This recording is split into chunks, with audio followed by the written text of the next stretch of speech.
All right, very good. Good morning, everybody. It's good to see you all on there. I hope you're gearing up for an exciting weekend. Don't know what you have planned, whether it's play or work, it doesn't matter as long as it's exciting. So do something with your weekend that either revitalizes your business or revitalizes your motivation or your mindset or whatever. Do things that will help you relax, do things that'll help you work, whatever it is. I'm glad we're heading into that. So today we are going to talk about it just with a slight review, not really much of a review, but we kind of talked about last week. We talked about the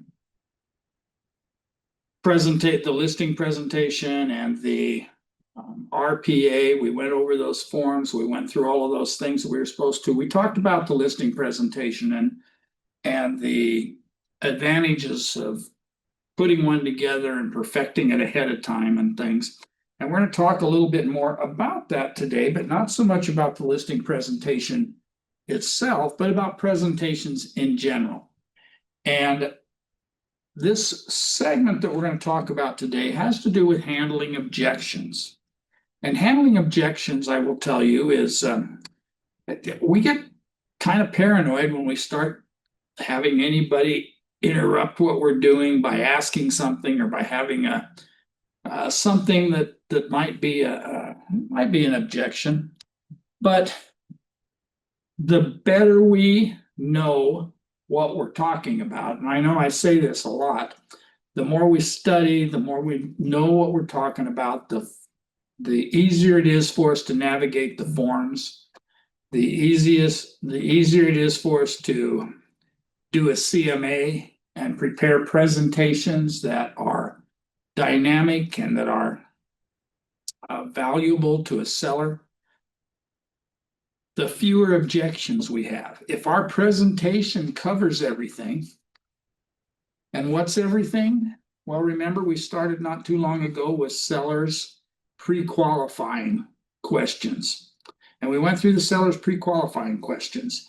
And we ask things up front that help us determine their motivation, that help us think about what we need to price a property at, that overcomes other little conditions and things along the way.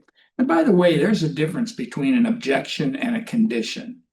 And if I might just take a minute to talk about that, a condition is just something that may delay what you're trying to accomplish. Well, we want to list our house, but we don't want it to sell until after school's out. Well, depending on the month, now we're in May, so that's certainly okay to list now because that's probably when it will sell. But if you were talking to somebody in January, then January may not be a good time if they want to stay there through the school year. So sometimes there's conditions.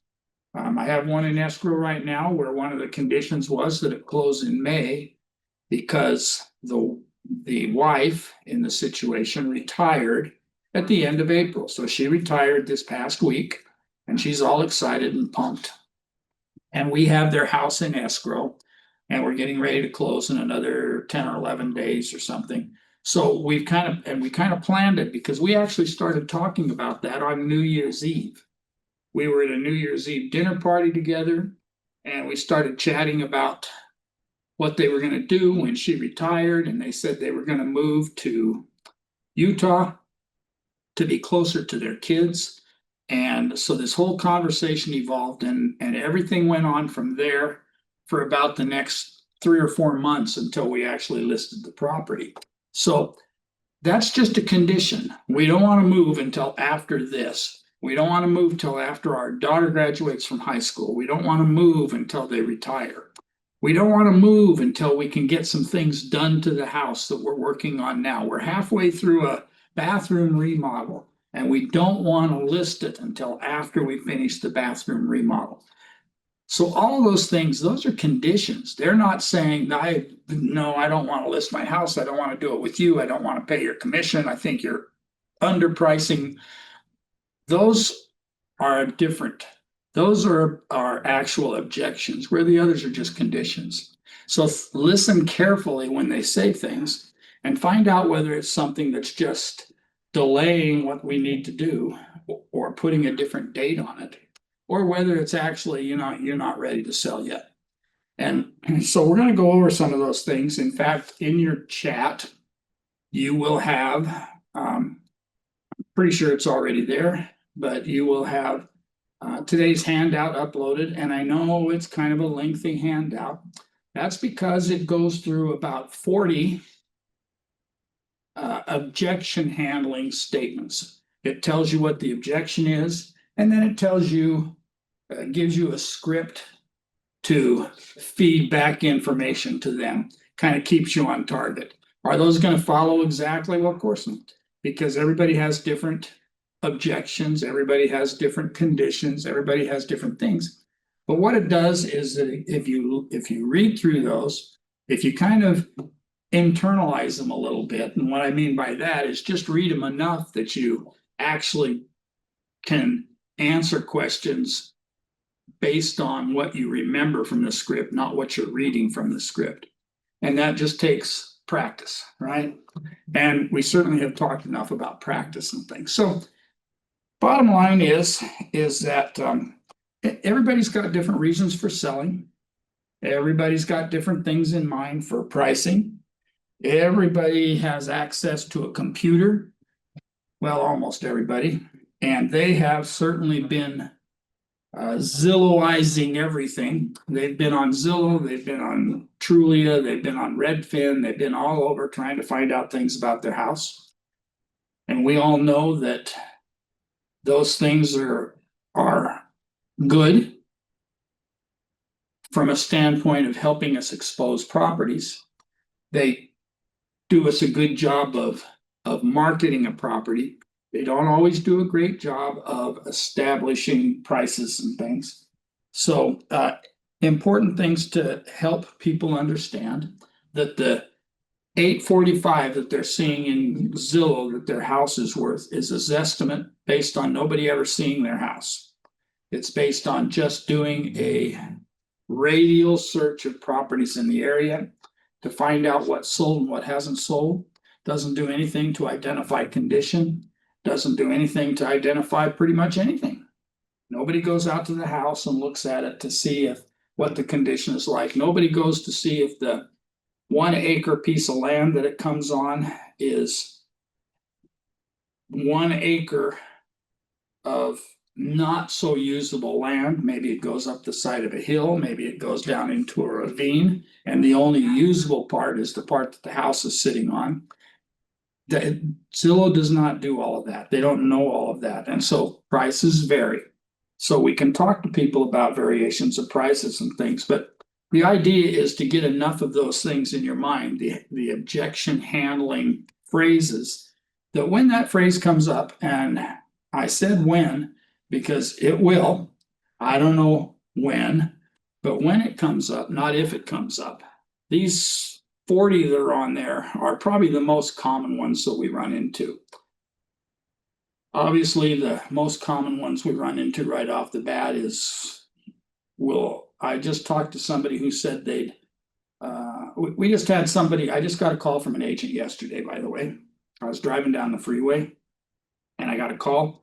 Good agent, knows the business, has been in it for 2 or 3 years now, but she's a good agent, been working really hard at it.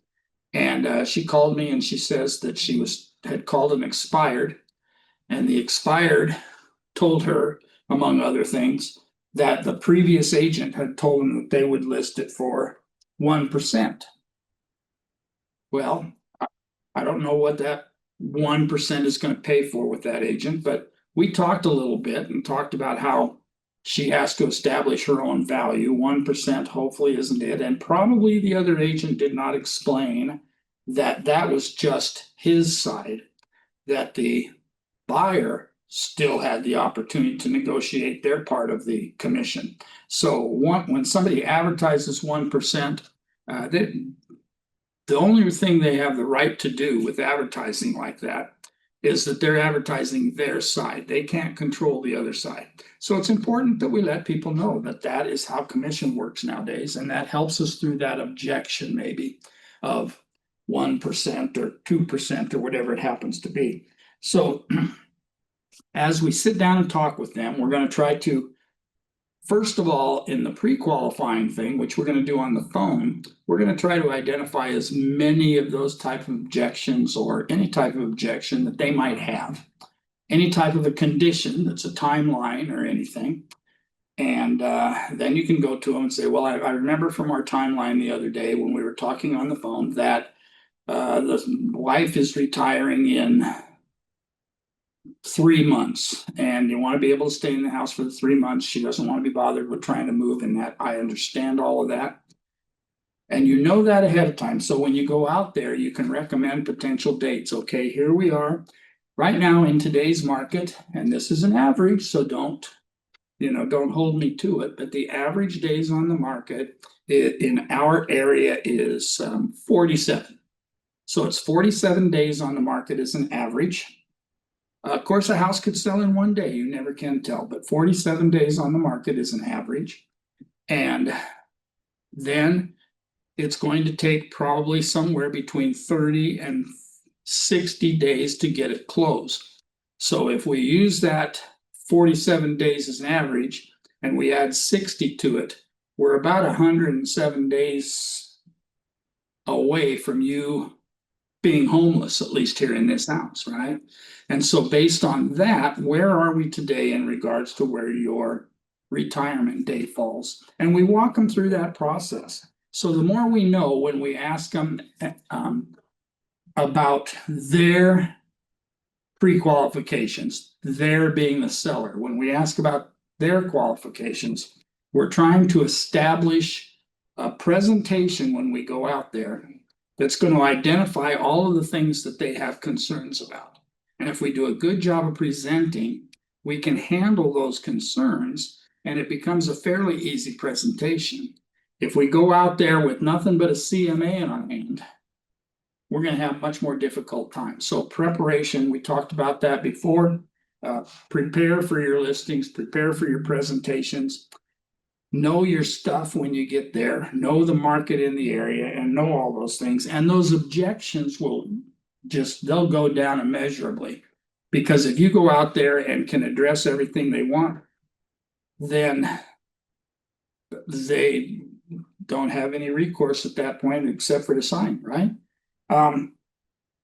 So a couple of things to keep in mind, and this I probably don't have to tell anybody, but if I don't, then I'm missing part of it. And that is that we have to be very good listeners. All right, we're going to go out and we're going to talk to these people, whoever they may be, and we're going to ask them questions, because those questions are going to do a couple of things. One is they're going to, when they ask it verbally, it actually puts it's set in their mind. And when they ask it out loud to you, you have the opportunity to answer it right at that time or answer it later in the presentation, whatever it is that you want to work on. But you have the opportunity to answer it and you remember it, even if you have to write it down.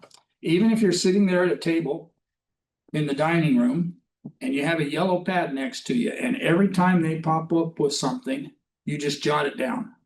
Doesn't have to be a whole lengthy question. It's just a bullet point for you to remember so that you can refer back to that on a regular basis as you're going through your presentation. The objections will become very few.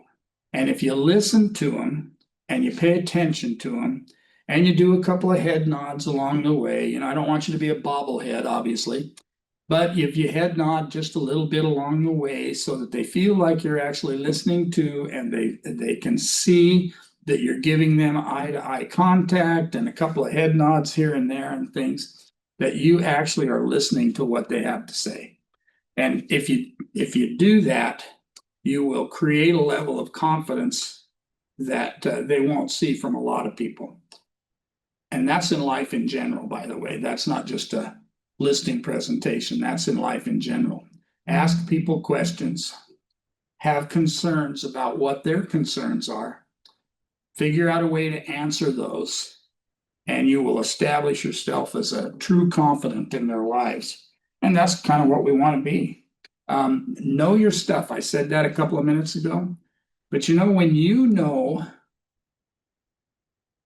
and you believe that you know, and you have confidence in what you know, that is passed over to them when you're sitting there talking.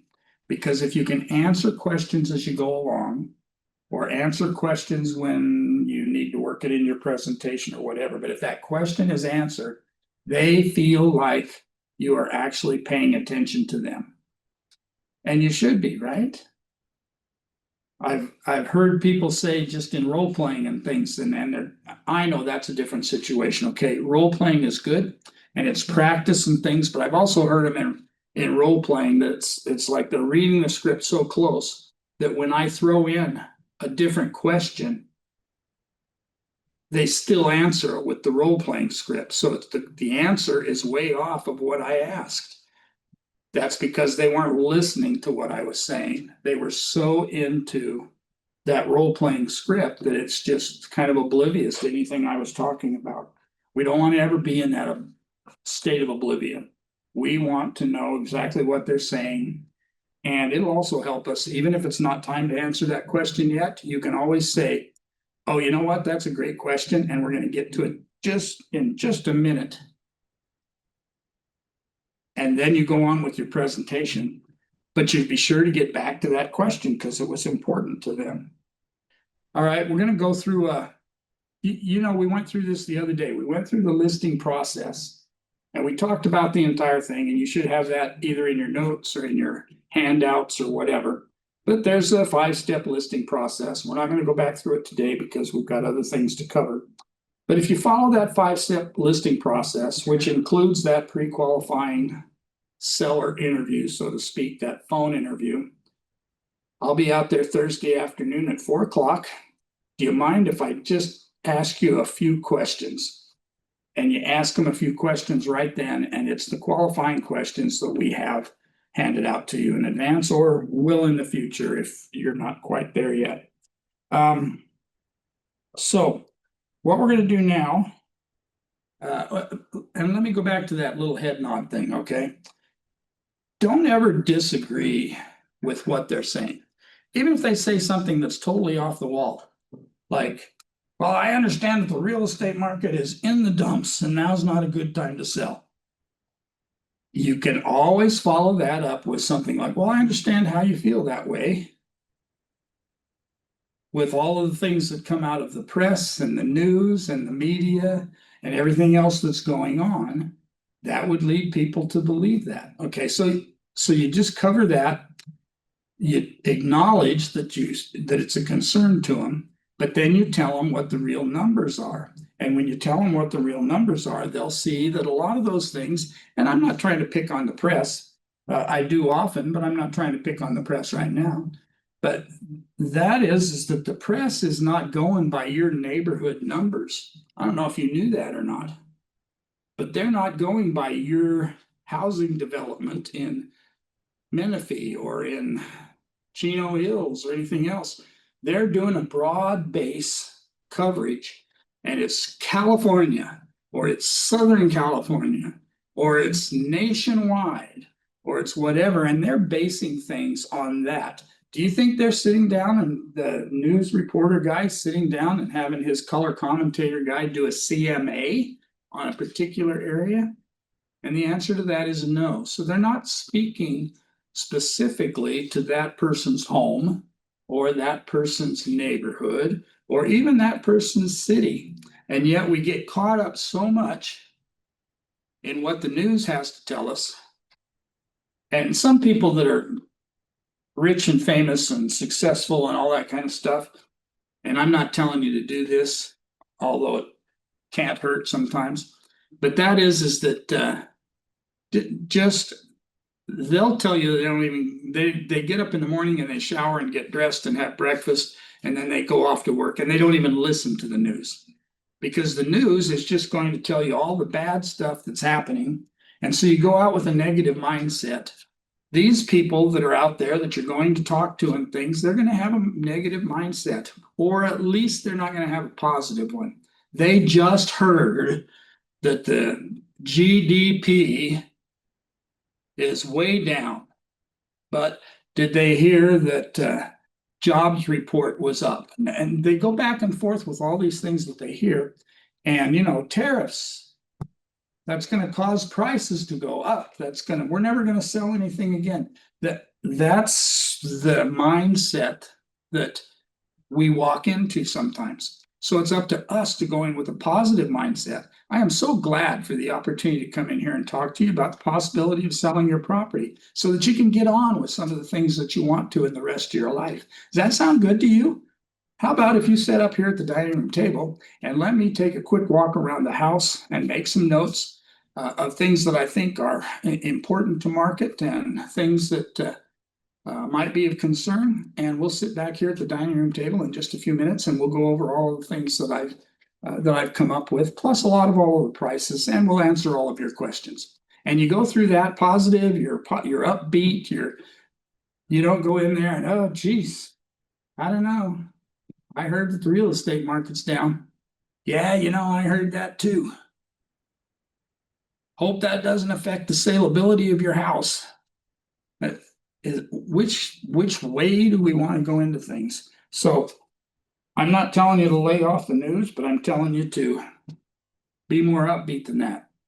Smile, agree with the things that they have to say. You don't have to agree with it and say, yes, I heard that too, but you can agree with what they're saying and let them, you know what, I can see why that's a concern. I can understand what you're saying. And you can kind of move into it in that method. But listen carefully so that we really know what they're talking about. All right, we're going to switch over here to Mike Ferry Organization's Tony Smith for just a few minutes, and then we will talk a little bit when he gets done. So with that in mind,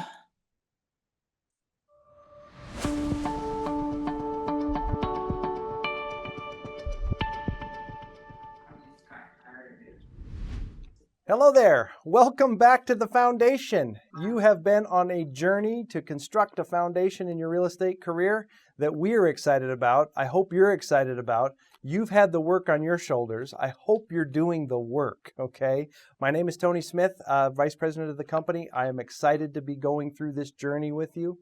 But let's keep in mind, Mike Ferry created this whole process with the Mike Ferry sales system, and we have been operating this around North America and other parts of the world for a long, long time. And we have so much experience with the agents that we've gotten to work with. That's how we can create a foundation that has such stability, that's so solid. It's based on facts, it's based on knowledge, it's based on proving what works. And so I hope you're creating this foundation. I hope you're not scrutinizing it. I hope your ego's not getting in the way and blocking portions of it. I definitely hope you're doing the work, okay? A lot of times we need a lot of backup and accountability to do work, don't we? In the last segment was a major one, the listing presentation. One of the biggest segments, right? Have you been writing out the listing presentation every day? I know it takes 30, 40 minutes to write it out. I know it feels like it's, homework. It is homework. We want you to get the dialogue into your brain, and that's one of the fastest ways. Have you been practicing it once, either a practice, or have you been practicing it live in front of people? Have you been using your trigger cards and the scripts? Have you been taking your scripts to the presentation and reading them and using them? All right. One live or one practice presentation every day you work. That means you'll get in 200, 250, 300 presentations a year practice. You can't help but get better if you practice like that. Have you videotaped yourself yet? Have you set the camera up and videotaped a practice? Man, you can learn so much about that. Have you gotten your pre-listing package done? Is it neat and clean, ego-free, crisp, ready to get out to all those incredible sellers? And then the last one, have you gone over that plan of action, and do you have a thorough understanding of the plan of action? Have you got that set for yourself? That was the last section that we were on, okay? Remember, if you get behind, you go away for 3 days, you go on a vacation, you get set back, you lose track, you can always back up a section or two and start over and make sure you get there. It's more important that you build a strong foundation than it is to finish fast. Okay, I know some of you watching today, you're like the fast people, right? I want to get this done. Let me see if I can do this whole thing by Friday. Well, it's an idea. However, that's not a foundation, right? Do you want to pour a bunch of concrete on the ground without the forms and just let it see what happens? It ends up crumbling under your feet. Progress at a good pace, but don't go too fast. Okay, we're in another major section today. We're talking about the 8th major brick in the foundation, which is called handling objections. Right? If you notice, there's 10 major bricks in this foundation you're standing on. Okay, and this is the 8th major brick, and it's titled handling objections. Handling objections. Boy, it is something in our industry, because we have proof of agents, and we've seen so many agents that have come before us, and they come before us and say, Tony, I've been at this 15, 20 years, and I wished I'd learned how to handle objections 20 years ago. I've always put that piece off. I wished I'd done that, I have some regrets. Do you want to build a foundation without a lot of regrets in the future? One thing we have to understand is this segment today. I wrote down, okay, so we've discussed throughout this program, it's a solid foundation starting to form now, right? Do you want better financial security? If you want better financial security, do you want to be able to go through the ups and down cycles of a real estate market?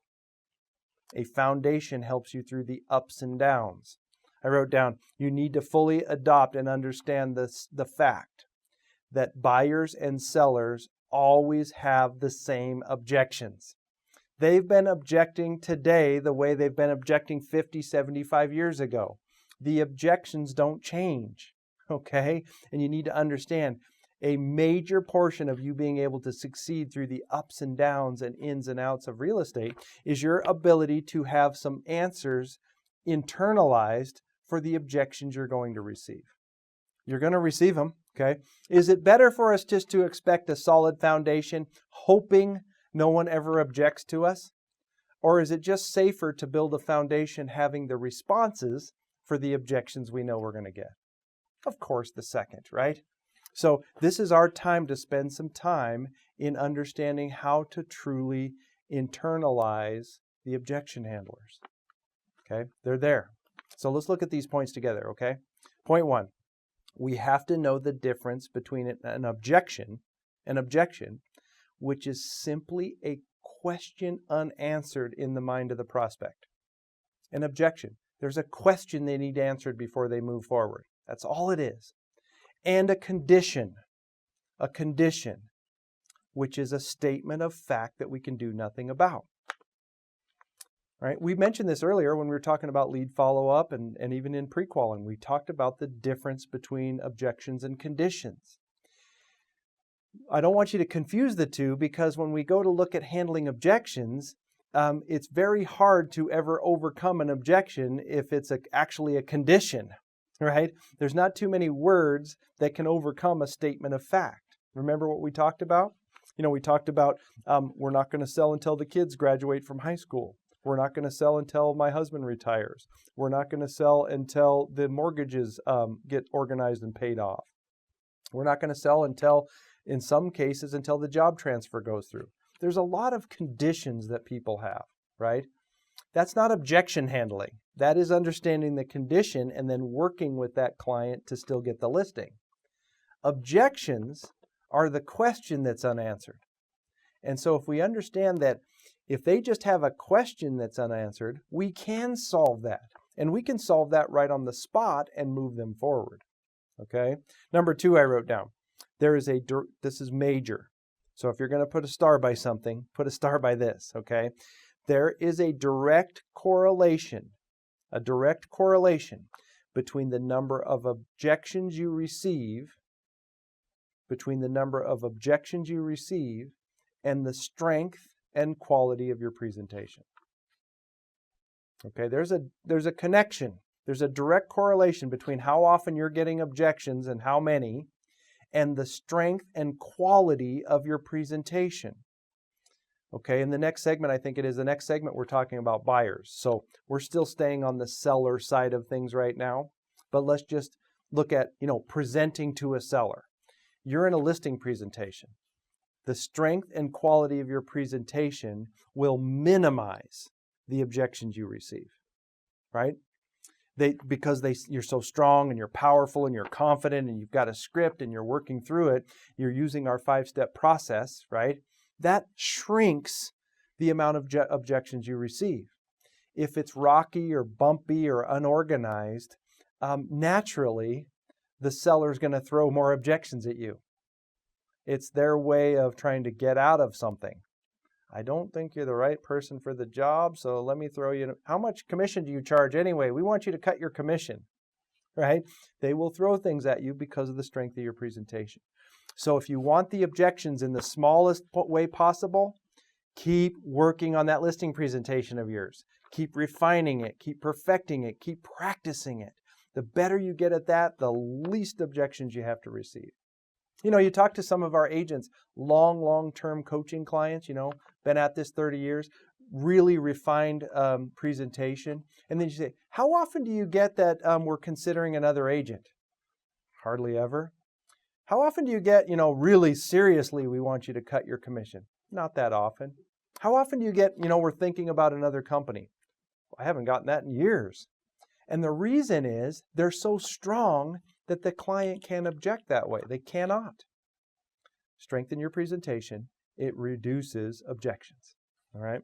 3 I wrote down.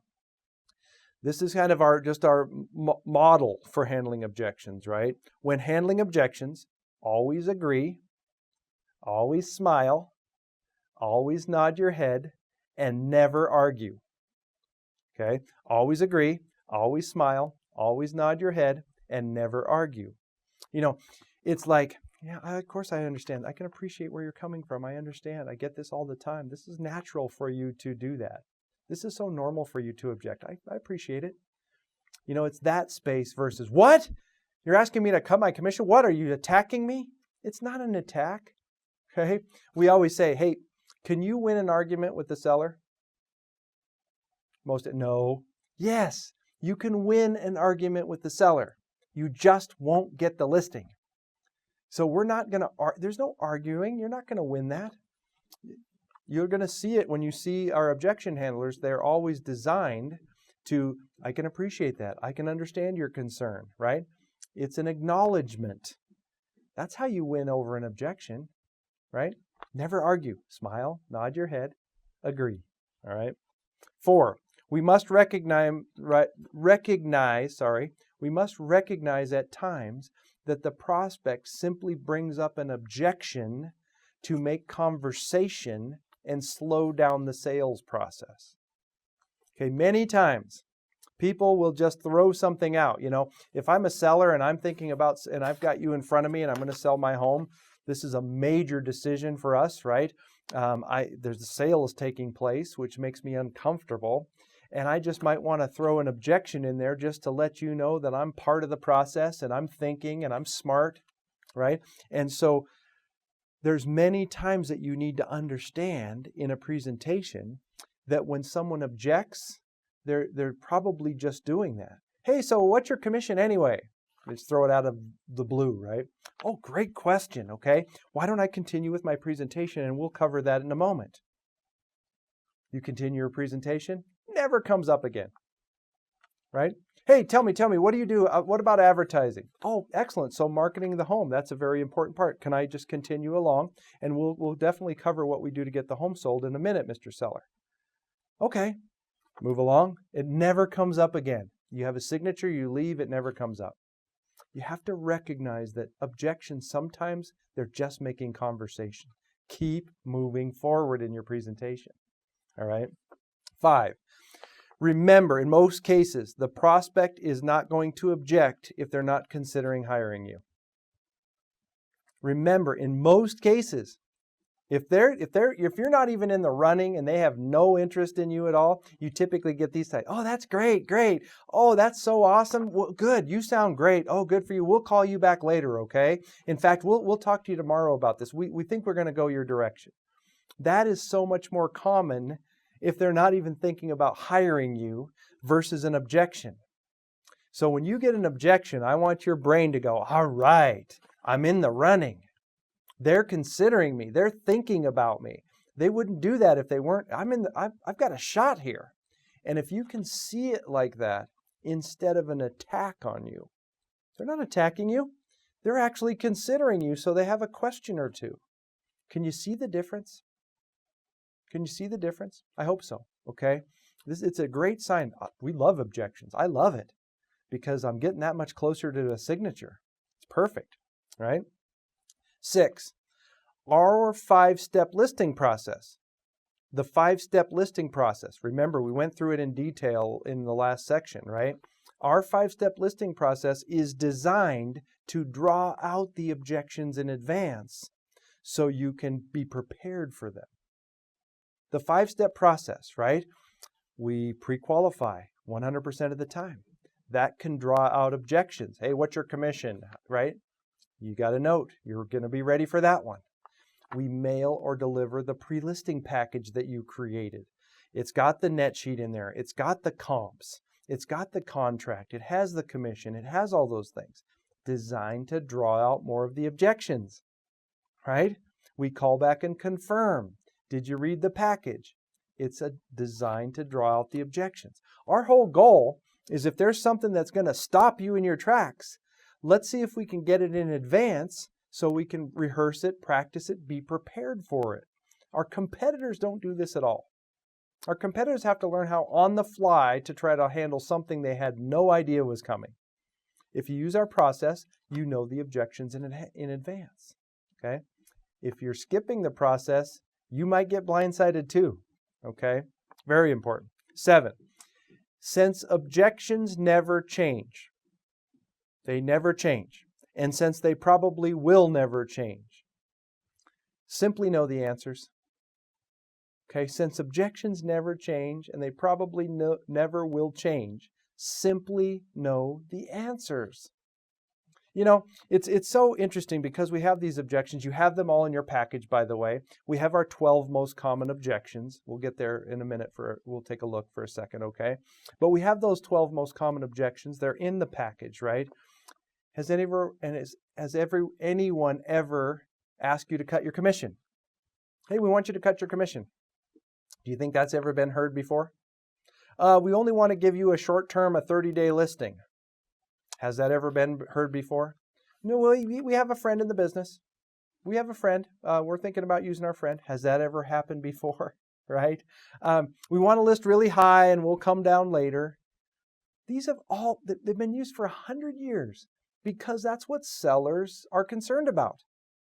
So it's better for you to dive into the answers and get this figured out than it is for you to expect for them to go away. This one baffles me. It literally baffles me with agents that they don't learn the answers to these things, but they just expect them maybe to disappear someday. They're not going to disappear. Understand the answers. It's interesting, right? Okay. 8, the best way to learn how to handle objections. Okay, so we're going to give you there's 3 little steps of how to learn how to handle objections. Okay, let's look at these together. A, memorize and internalize the script. Memorize and internalize the script. Memorize and internalize the script. Right? That's one of the best ways to learn how to memorize. Do you remember back when you used to memorize? Remember you had to memorize your multiplication tables? Well, look here. Right here. If these aren't in your package, but you have the scripts, they're the same things here. We have something that you could, if you want, you can go online on our products page. If you want them already done in a format like this, they're called trigger cards. They're really affordable, right? But you can buy a package of these trigger cards. You've seen these sitting here the whole time, right? These are our Mike Ferry trigger cards. It's basically all of the scripts and dialogues that are in your book, but they're in this format. And we put them in this format because we know that people learn that way. And so you can take a trigger card. We want to only give you a 30 to 90-day listing. I'm sorry, I won't do that. 6 months is our company policy. Therefore, all we need to do now is simply sign the contract so I can help you get what you want in the time you want. Won't that be great? You've got a trigger card, right?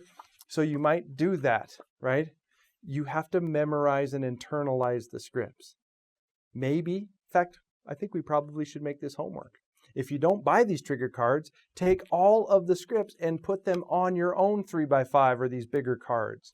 So you can have the objection on one side and the answer on the other, and you can literally memorize them. You can read the objection, turn it over, read the objection, try to memorize it and see if you can chant it. Do you mean I have to do that? Yes, because you have to get these things down, right? Memorize and internalize the scripts. The second way to handle this, learn to understand the logic in the scripts. Learn to understand the logic, right? You think it's logical? I mean, would it be normal for a seller to maybe think that they should list with their friend? I mean, is that unrealistic for them to think they should list with their friend?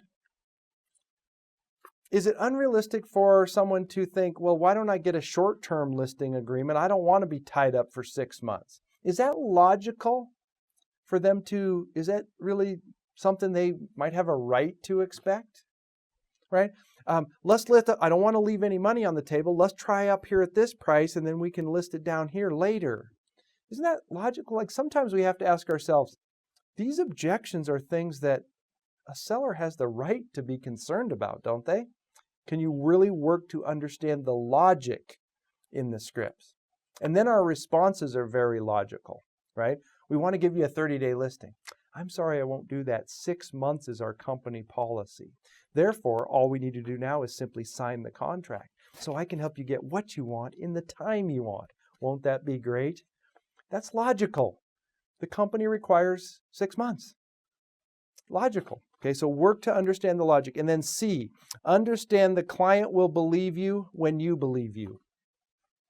When it comes to objection handling, when you see our response and you see the logic in it and you believe that you're the right agent for the job. Are you the right agent for the job? I hope you're shaking your head yes, right? Are you going to provide incredible service? I hope you're shaking your head yes. Are you going to communicate with the seller the way you're supposed to? I hope you're shaking your head. Are you going to work your butt off to get the home sold? I hope you're saying yes. If you're the right person for the job and you believe that here, then the client is going to believe you when you handle the objection. Does that make sense? I hope so. That is our best way to learn the objection handlers, is understanding those 3 points. Okay? Now, we've got our rules for handling objections, which also shows up as a separate page in your workbook. The rules for handling objections. We have the rules, okay? So let's go through the rules. We mentioned this already. Never argue, always agree. Well, let's look at this. These are the objections in your workbook, right? So we were thinking about X company, or we've never heard of your company, right? Think about this. We were thinking, I can understand your concern. Do you see that? That's not arguing. Never argue, always agree. I can understand your concern. And I think you realize a company doesn't sell a home. It's the individual agent's activities. Do you feel I could sell your home? Do you see it? I'm not arguing. I'm nodding my head. I'm smiling, right? I can understand your concern. So our first rule is never argue, always agree. The second rule, smile and nod your head a lot. Boy, does this give people confidence? Stone face. We want you to cut the commission. It's not going to work. That doesn't build confidence. Oh, I get this. It's okay. It's okay. You're not hurting me. It's fine. Comfortable, calm. Smile and nod your head. Talk about building confidence, right? C, ask a lot of questions. Hey, have we gotten clear that this is a question deal? This whole thing about selling? Have we covered this? It's questions, right? You'll notice in our objection handlers, you can see the questions. Do you feel I can sell your home, right? There's just questions. I see question marks riddled all over this. Why? Because questions solve the problem. So ask a lot of questions. Right next to that, just follow the script. Just follow the script. You don't have to come up with a lot. Just follow our scripts all the way through. You don't have to create anything. We've created all of it for you. Okay, just follow the script. It works. All right. D, listen carefully to the answers. Listen carefully. Our objection handlers, when you respond and you ask questions, if you start talking over the top of them or or it looks like you're not interested or you're not looking, right? Oh no, I got it. What do you? No, I'm paying attention. Really, that's not going to work. You make eye contact. You listen carefully to the answers. That way, they feel very heard, right? E, answer the objection if necessary. Answer the objection if necessary. Remember what we said earlier? If you can just keep moving forward in your presentation, there's a good chance it'll go away. If necessary, we have the response. You follow me on this? Good. And then F, close for the signature. If you notice, all of our objection handlers, all we need to do now is simply sign the contract so I can help you get what you want in the time you want. Won't that be great? That's a close, right? You always ask for the signature. All we need to do is sign the contract. You're going to see this a million times in this. You know, in your role play and practice, have you been saying that over and over? You're going to say it thousands of times in your career. And then you're going to get thousands of signatures, which we all expect, okay? It's very important, right? Number 10, knowledge equals confidence, ignorance equals fear. When it comes to handling objections, knowledge equals confidence, ignorance equals fear. Knowledge equals confidence, ignorance equals fear. The more knowledgeable you are about the answers, the responses, the market conditions, the 5-step listing process, the scripts and dialogues we use, the more knowledgeable you are, the more confident you are. And the more confident you are, the more the seller understands and feels and knows that you're the right person for the job. So, do you have to work on your knowledge? Yes. Right now, on a scale of 1 to 10, how knowledgeable are you on the responses to the objections? Okay. If you don't know, then you're probably afraid of them, right? We want you to cut the commission. How much? That's not the response, right? Our simplest. That's one of our fun ones, by the way, right? No. Any other questions? Do you know how undeniable that is for many people?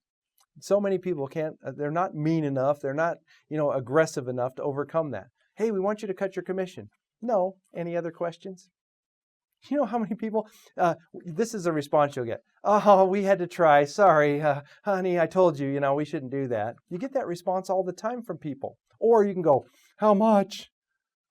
Right? No. Any other questions? Right? It's so powerful if you really think about it. Knowledge equals confidence. Ignorance equals fear. Do you have some work to do? You have a lot of work to do, don't you? Okay, good. Are you doing the work? Right? 11. This is important. Remember way back when you set up your prospecting station? Are you using it? Is it set up? Do you have the mirror and the headset and you're going? Okay, good. I hope, right? Keep the toughest objections and the responses posted in front of you. You can just read them at times. Remember what I said, if you go to our website, if you go to the resources page, if you go to scripts, there's things like the toughest objections answered, powerful closes for prospecting. Those things are all right there. Got them right here in front of you, right? Why wouldn't you, if you're receiving an objection all the time on the phone, you simply go from here on the phone to here and you read it. Set yourself up to win. Okay, put the toughest ones in front of you. Okay, so I want to look at these. We're going to take a second. We're going to go through these objections. Okay, and I just want us to go through them. We're not going to role play and rehearse them here today. We don't have time. Okay, but I do want to spend a few minutes to have you just understand these things. Okay, so we're going to read through these a little bit and you get a chance to see them, right? We want to give you a 30-day listing. I'm sorry, I won't do that. 6 months is our company policy. Therefore, all we have to do now is simply sign the contract, so I can help you get what you want in the time you want. Won't that be great? We were thinking about X company. Very common. Very common. It's a natural instinct for someone to maybe compare some different companies. I don't know if you're working for a big nationwide, nation brand, big powerful company or a small independent boutique office. It doesn't matter. Okay? Well, it maybe matters to you, but it really, when it comes to objection handling, right? Think about the logic in this. I can understand your concern, and I think you realize a company doesn't sell a home. It's the individual agent's activities. You know how powerful do you feel I can sell your home is? You know how powerful that little line is? Do you feel I can sell your home? What a great question. No, I don't think you can. You think you'll get that response very often? Okay. The idea is the delivery, right? The confident delivery. It's a tough one, right? And you see it right there. All we need to do now is simply sign the contract. Nice little close. It looks familiar now, doesn't it? Look at the third one. We'll save the commission by selling it ourselves. Some people have that thought. Wow, I look down, it's $28,000 we're going to pay for commissions on the sale of this house. $28,000? Man, I think we'll sell it ourselves and save that commission. Look at the words, look at the logic. I agree you can save the commission by selling it yourself. I agree. Are you arguing? No, you're agreeing. Are you aware that today over blank homes are for sale? Now you have to know the stats. There's 600 homes for sale, and last month only 32 actually sold. You have to know the stats. And that's about, what are we looking at? We're looking at about a 6-month supply of homes. And that's if no other homes come on the market. And last month, 42 homes came for sale. Wait for the answer. You see it right there. Wait for the answer. And what's worse is the fact that only 2% of all for sale by owners sell themselves, and 98% are listed and sold by real estate agents. Can you afford to have only a 2% chance of selling your home? You see the power in that, right? Let's do the right thing and simply sign the contract. Man, that's just a powerful thing if you get that objection, right? Undeniable. You see the logic? You see it? You have to know your stats on that one, okay? You can't wing it on that one, right? Let's list high. We want to come down later. Ooh, there's a new one, right? You're going to hear that a couple hundred times in your career, right? Let's list up here. We'll come down later, right? I understand you want to list high. We're not arguing. We're nodding. To leave room for negotiating. Have you considered the problem that causes for you? There's a question, right? Most people won't even bother looking at a home that is priced too high. Would you rather have a bidding war on your home, or would you have no opportunity to negotiate at all? Pretty simple, right? All we need to do now is simply sign the contract. See how logical this stuff is? It's so simple. Are these any big, long answers? One thing you know about Mike Ferry, most of our dialogues don't have big, long answers. That's not how selling works. They have really direct approach, right? We want to think it over. That's great. Since 3 minds are better than 2, let's think out loud together. Tell me, what are you thinking about? Right? Pretty straight ahead, isn't it? Since 3 minds are better than 2, let's think out loud together. Tell me, what are you thinking about? Boy, that one works so incredibly well. I can just think of the listings that I've taken in my career over that one, right? We want to sleep on it. You're right, this is a big decision, isn't it? Yet the decision must be made based upon what you want. Correct? Question there. Correct? Let's do this. Let's sign the contract contingent on your approval within 24 hours. That way we both win. Can I tell you how? You have 24 hours with no pressure, so you can feel comfortable and sleep on it tonight. I'll call you in the morning and you simply tell me yes or no. If you say no, I rip up the contract. If you say yes, I begin marketing the property immediately. Either way, all we need to do now is simply sign the contract. Boy, there's so much power in that. There is so much power in, let's go ahead and sign it. You can sleep on it tonight so you can feel comfortable. You know, I saw Mike Ferry did this in a practice presentation live. One of the first presentations I really got to witness him do. It was on stage, a role play, right? And that objection came up. You can probably find this on, do we have this on our website? I don't know. Anyway, you can find this. So, that objection came out just like clockwork, right? And they go, okay, well, we'll sign it. And they signed it. They signed the contract. And he said, okay, well, now that you've signed it, do you just want to get started? You know what? Let's get started. It works like a charm, okay? Right? Have a friend in the business. I can appreciate that, and almost everyone does. So let me ask you, do you absolutely have to sell your home? Or are you just looking to do your friend a favor? Obviously, you had me out for a reason, right? Do you feel I can sell your home? So powerful. So I want to go through a few of these with you. There's 12. There's 12 major ones, which you'll see, right? We could go through all 12, but we're going to go through those, okay? The work is on your shoulders. You've got to put in the work, okay? I need you to really accept the fact that you could Well, let's look at homework because it'll make it easier. The homework is going to get you there, okay? Put the objection handlers in your prospecting area. That's a pretty simple homework assignment, right? Post the objections that you're going to receive in your prospecting area. Can you do that one? Pretty fast, right? 2, make flashcards of the 12 most common objections and work to memorize and internalize 2 or 3 a week. So what if you took these 12 and let's say you didn't buy our trigger cards, it's fine. But if you the fast path is the trigger card, okay? And what if you got these trigger cards and you said, okay, I want to do, we want to give you a short-term listing and we were thinking about X company, right? And I want to do those 2. And so this week, I'm going to memorize, internalize, I'm going to lock these things down back and forth, and I'm going to spend a few minutes a day and I'm going to have a little test for myself at the end. If you did that and you took 2 a week, in 6 weeks, you would have mastered the objections that some agents have taken 30 years and they still don't know them. You could do in 6 weeks what some agents have taken their entire career and you could pass right by it. Are you new to the business? Is this foundation going to be set for you? Do you want to just blow by some of the other agents that are there stalled out? One way to do that would be for you to take 2 or 3 of them a week, memorize and internalize them, and in no time, these won't even be a problem for you. Okay, then you just have to practice them once in a while. 3 I wrote down. Include practice and role play of the objections in your daily role plays. So now, if you've got your role play partners, which I hope you do, you start making sure that they add in some of these objections, right?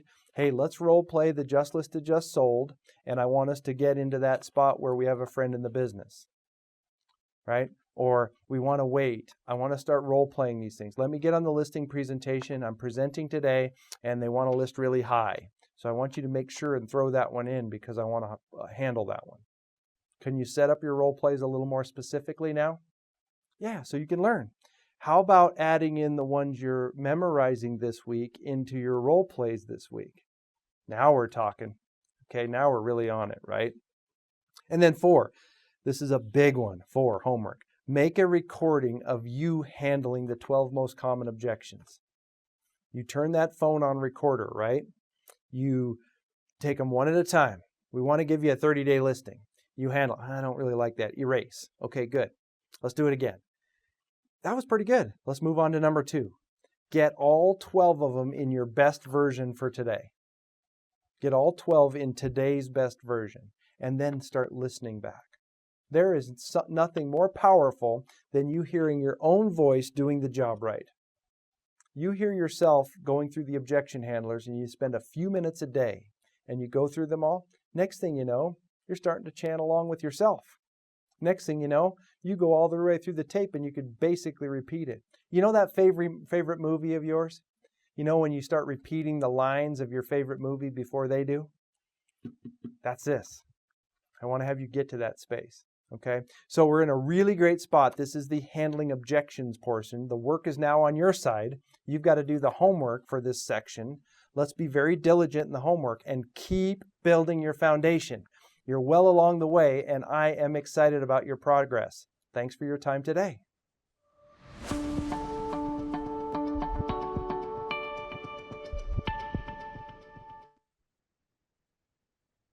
Okay, certainly a lot of good information there, and some of it ties into what we talked about before, which is always good. But just a couple of things that I want to recap, and we can ask questions if we want to. But in the chat, Carolyn downloaded that section of objection handling and all of the kind of scripts that have been put together over the years on those.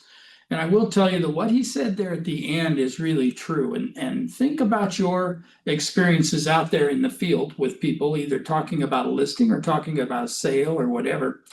And you can probably identify the top few objections that come up on a fairly regular basis, or the top few conditions that come up on a fairly regular basis. And so although it's good to know all of them and things, it's not probably necessary to know all of them, but there are going to be, I think he threw the number in there of learning the top 12, top dozen or something like that, which is fine. the idea is that you don't go, I think that packet that I put together to send out to you and things, I think it's like probably 20 pages long or 25 pages long. You don't need to memorize all of those. However, it doesn't hurt to review them and things, but really get in your mind the top few that you're going to work with on a regular basis. The things that have to do with commission, the things that have to do with price, the things that have to do with time and terms and things that issues that are going to have to do. You're going to have things pop up along the way. They want to list their house, they want to get it listed and things, and you in your eminent wisdom went walking around and you said, well, you know what, this house, the way it is right now, is not going to qualify for a regular VA loan. It's got too many things that have to be done. So we already know that right off the bat. So let's tell them that right off the bat, rather than waiting for an offer to come in and then have to have that discussion. There's some things that we would need to do to make this eligible for VA. We would need to paint the eaves on the outside of the house because they're all chippy and flaky. You probably would have to have a roof certification or maybe some roof repair because you've got crowns across the top that are starting to lift. And so there's some possible roof issues. And we need to get, you just talk to them about the things that need to be done and let them know why that's not going to work. So we're going to have to eliminate VA buyers. Oh, I like veterans. Well, so do I, but your house doesn't. And, or at least the people guaranteeing the loan on your house doesn't. So handle those things up front. Handle them when, know the objections, know the way to verbalize it, know the script. And like I said, it's not necessarily that you absolutely memorize each one of them and things, but it's good to know them, just like anything else. If you went out with it, and think about this, let me take this back a step. What if you went out, somebody called you today and said, hey, Isabel, I'm ready to list my property. And Isabel's all excited and she goes running out there. Wouldn't you? That would be, oh, yay, I need this. And I run out there to the property and didn't have anything. Didn't have your paperwork. You remembered your laptop, but it wasn't charged. You'd go, and I know that Isabel would never do this, okay? But it's the same thing when you think about these other things. If you go out there to talk to them and you don't have some thoughts in your mind about objections that they might come up with, because of the conversation you had with them on Tuesday when you set the appointment, because of what you came up with in that seller's pre-qualification checklist, if you didn't have any of those things in mind, if you didn't know anything about the property, if you went out there with a haphazard CMA that looked like, well, I won't even tell you what it looked like, but it was very incomplete and insufficient. Remember what I said at the very first of this. If you were online when we started this process, objections are overcome with a really good presentation. So if you go out there and you have a good presentation, you cover all of their questions that could come up ahead of time. You have a solid knowledge of the market analysis that you did and the market in that neighborhood, and a knowledge of how to fill out the paperwork once you're there so that you're not stumbling and stammering. I had an agent tell me a while back, and I'm not going to say their name because I don't want to pick on any of you guys. I appreciate you telling me even your bad stories because then I can use them in training later, but I won't use your name. But anyway, they said that they were in kind of a hurry. The listing appointment was for that afternoon. And so you know how we save templates and things in our zip forms, and we save the templates about a listing, for instance. Anyway, they got out to the house, and what they had printed, because they were in such a rush, but what they had printed is they had printed the right forms. However, they didn't change the address on the template. And so they got out to a house on Johnston Avenue or whatever, and it was actually supposed to be on Jefferson Avenue. And so, like right off the bat, you've got the wrong house that you're going to sell. And it doesn't make us look very good. It's not an insurmountable problem or anything. You can obviously take care of it pretty quickly. But it's just one of those things that we didn't get ready for it ahead of time.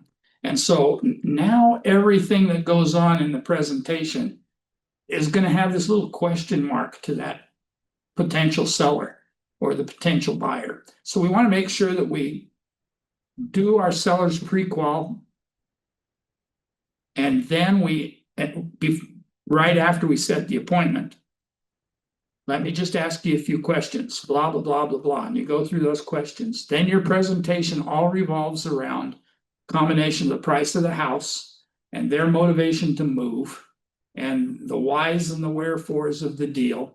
And we can ask questions regarding to those things. And then we have the answers for them when we go out there to talk to them in person, face to face.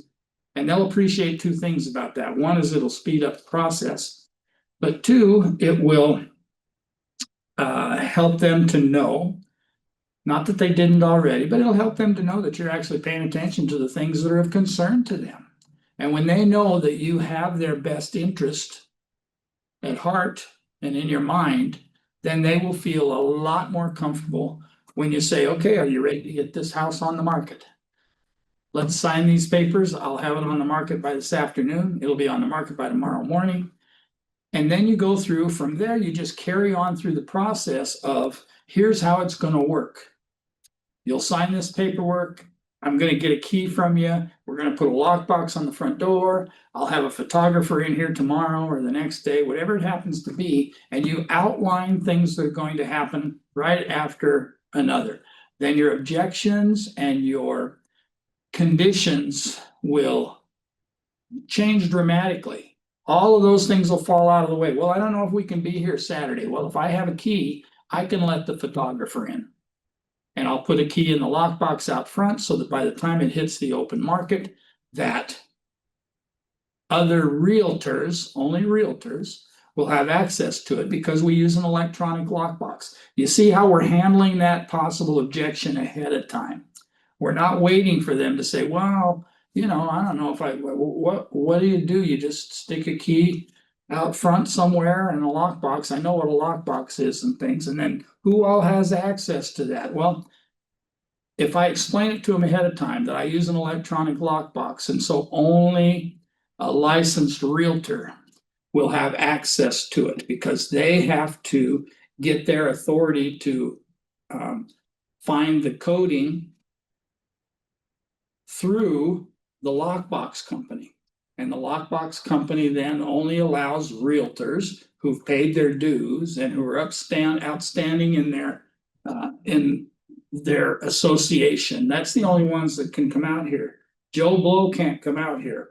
And unless Joe Blow calls me, and I know who Joe Blow is, and so I give him a special code. So there are things that you can take care of as you go through your presentation. It makes you look smart, it makes you look good. But actually you are smart and you are good. So it's not anything that we should cover up. We should just lay it out to them so that they know the whole process. And when they know that whole process, you will be surprised at how quickly they are to sign and get things started. But in addition to that, if you've established that up front, everything you tell them in the future is going to make sense to them. For the most part, there might be that occasional objection down the road. But when we talk to them about, okay, here's an offer, I need to present it. It's a little lower than we thought, but let's talk about it. Here is a net sheet that I did so that you could actually see what you're walking away with on the other end. And we talk about those things along the way. Then there's no surprises. I have an offer is that different than saying, I have an offer for you? And they go, oh, yeah, we have an offer. Can we see it this afternoon? Or do you want to come over this afternoon? And they're all psyched because they listed their house at $800,000. And so in their mind, how much is the offer for? It must be for $800,000 or somewhere close to that. And you go out there and it's an offer that came in at like $730 or whatever the case may be. Well, isn't it better to let them know ahead of time that we have a rather low offer, but as a realtor, I'm required to present every single offer that comes in because it's up to you to decide whether or not it's too low for what you were thinking. And we let them know ahead of time so that there's no shock, right? And the more we do that, the better they feel. You know what? And we've talked about this before in other classes, but these guys are they're kind of in a anxiety-ridden time of their life. All right. I don't care, even if you're happy to be moving, you're not happy about going through the sale of your house. You've got things to do. I've got to pack. I've got to cancel this. I've got to, and they're already going through all of these things in their mind. And so what they need is, they don't need somebody who's going to add to that. They need somebody who's going to hear their problems, hear their concerns, hear their possible conditions, react to them accordingly, and then move them forward with as little pressure on them as possible, because they're already under pressure. They're looking, every time they walk past the bedroom door, they're looking at the lines that they drew as little Mary grew up. Here she is at 5, and here she is at 7, and right? They're looking at those things, and they're thinking about the things that have happened in their house. It wasn't a house to them, it was a home. And it's still a home at this point in time.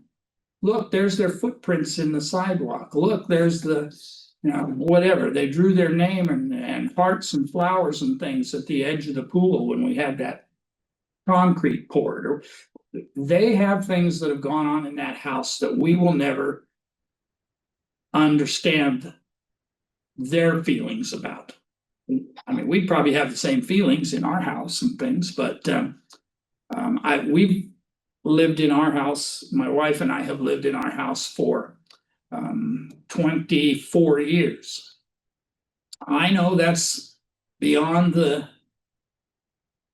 expectation of how long you're supposed to stay in your house and things like that. I know the 5, 7, 13. I know that number keeps changing and things. Years that you stay in a house. Well, we're about double the highest one. But you know what? We like it there. And one of these days, and I don't know why, but one of these days we'll end up selling it. Probably. And so in that day, there's going to be some thoughts. My youngest son, he's married now, but my youngest son, he still tells his son that we have a backyard that everybody plays in and things, and we used to have a big tree out there, but it's not there anymore. We had to cut it because of possible insurance problems and things, and limbs that hung over the roof line and all kinds of things. So we removed the tree, and my son Justin will still come out with his son and say, "Oh yeah, there used to be a great big tree there, and we had a fort in it, and we used to climb up the ladder to get into the fort that we built." And so there are things going on in people's minds that don't have anything to do with conditions. They don't have anything to do with examples. They have to do with the heart, and they have to do with the mind. And so we need to be well aware of all of the things that are going on in people's mind and listen to them.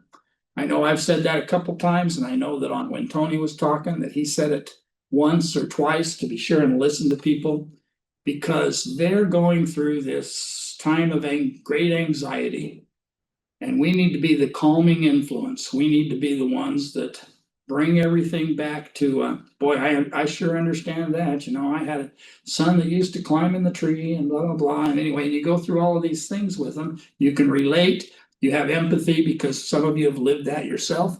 And we just need to make sure that we understand that what's a concern to them is also a concern to us. Or what's a concern to them, I've already talked about and brought up, or I have an immediate answer for them.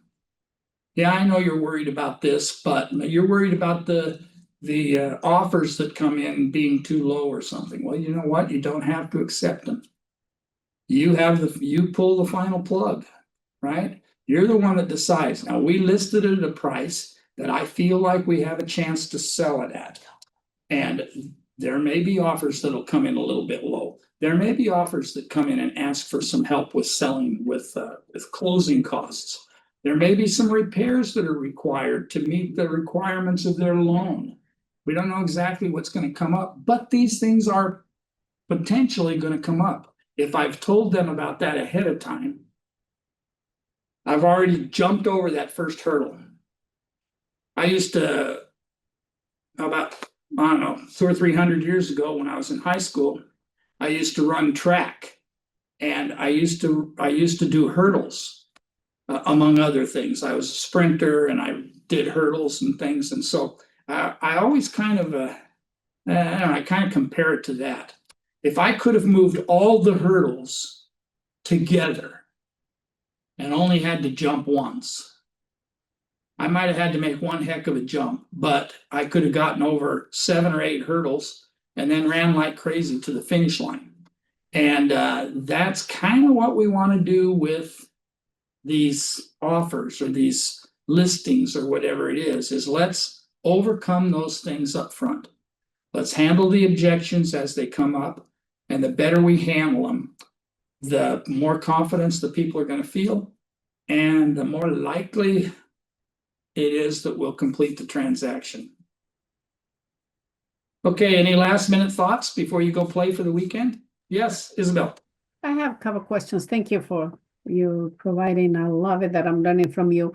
And the script that it was taught by Tom, if you can fill up these blanks for me, I don't know if you have in front of you or you can. In the number one, how to handle these objections was, we have to know the difference between the objections, which is a question in the mind of the prospect that remains, and there's a blank, and a condition, which is a statement of the fact. So what is the answer there? Question that remains unanswered. Remains unanswered. Okay, that's what I thought, but I want to make sure. Yeah, And the you're right. last one, it was in number 4. We must recognize that at a time the prospect is simply bringing up an objection to create, and there's a blank, and slow down the sales process. What will To create, let's see. I don't have it in front of me and I don't have it filled out. I think but I'm trying to I think. will But create I think conversation. what they try to do, what happens sometimes is sometimes it's not really as much as an objection as it is to kind of stall. And that doesn't fit in there, but to try to hold up. Okay, I have making a conversation. that's what I thought, making a conversation, just, okay. And that's a way to slow down the process. Yeah, just to slow the process. Conversation. Okay, thank you. That's what I had. And they throw them in sometimes. They get thrown in at a time when you're on a roll.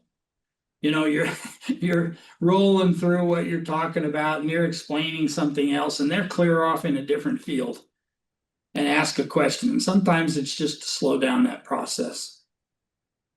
Good. Thank you so much. You answered that question. You're welcome. Thanks for the question. All right, everybody. Time to go to work again. Not that this isn't work, but Thank you, Terry. of course, Loopy. See you soon. Love it. I've seen you a lot this week, I know, right? in person and everything else. So Have a nice weekend. you too. Thank you, Terry. You're welcome. Bye, everybody.